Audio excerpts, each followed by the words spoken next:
అసలు YouTube open చేయాలంటేనే భయంగా ఉంది. ఎందుకు అంటారా? అసలు ఏంటండి ఈ వరలక్ష్మి వ్రతం పూజలు స్టార్ట్ అయింది అంటే ఎన్ని సందేహాలు, ఎన్ని క్వశ్చన్స్ వేస్తున్నారు. ప్రతి వీడియో కింద ఎవరైనా మనకి మంచి చెప్పాలని చూసిన వాళ్ళకి ఎన్ని క్వశ్చన్స్ అడుగుతున్నారండి. నాకు తెలియక అడుగుతాను.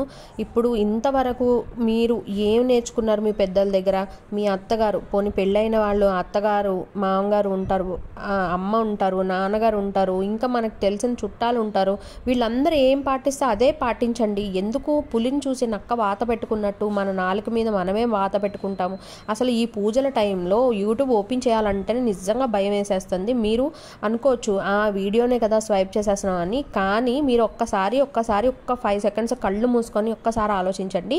అసలు వాటి ప్రభావం మన మీద ఎంత పడుతుంది అనేది ఒక్కసారి ఆలోచించుకోండి. అలాంటి వీడియోస్ వస్తే కనుక స్కిప్ చేసేయండి. ఎవరు ఎంత చేసుకోవాలనుకుంటున్నారో, ఎంత సౌభాగ్యంగా, ఎంత ప్రశాంతంగా చేసుకోవాలనుకుంటున్నారో అలానే చేసుకోండి. అమ్మ వరాలిచ్చే అమ్మని మనస్ఫూర్తిగా మనం కొలిస్తే చక్కగా మనకి పలుకుతుంది.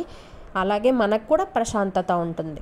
అంతేకాని గొడవలు ఎంతసేపు అండి వీడియో చూస్తారు? ఎంతసేపు అని క్వశ్చన్స్ అడుగుతారు? మీ పేరెంట్స్ని అడగండి, చెప్తారు. వాళ్ళు ఎలా చేస్తున్నారో అలా చేయండి. ఇక్కడ యూట్యూబ్లో ఎవ్వరూ మనకు కనిపించే అంత మంచి వాళ్ళైతే కాదండి. ఇది మాత్రం నేను బల్లగుద్ది చెప్తాను. అది మాత్రం యూట్యూబ్ వ్యూస్ కోసం చేసే పనులు మాత్రమే. ఇప్పుడు పొగ త్రాగడం మంచిది కాదు అని మనకి చిన్నగా ఎలా రాస్తారో సినిమాలో, ఇది కూడా అలాంటిదేనండి. పూజల విషయాల్లో మాత్రం గురువుగారు చెప్పింది వినండి. మీ అంతటా మీరు సొంత ఆలోచనలు అసలు చేయొద్దండి. వేరే వాళ్ళ ఇన్ఫ్లుయెన్సర్స్ని చూసి వాళ్ళకి అన్నీ ఫ్రీగానే వస్తాయి, అంత కొలాబరేషన్సే అండి. మీరు వాళ్ళని చూసి అస్సలు వాత పెట్టుకోకండి. ఇవాల్టి మంచి మాట ఇదేనండి.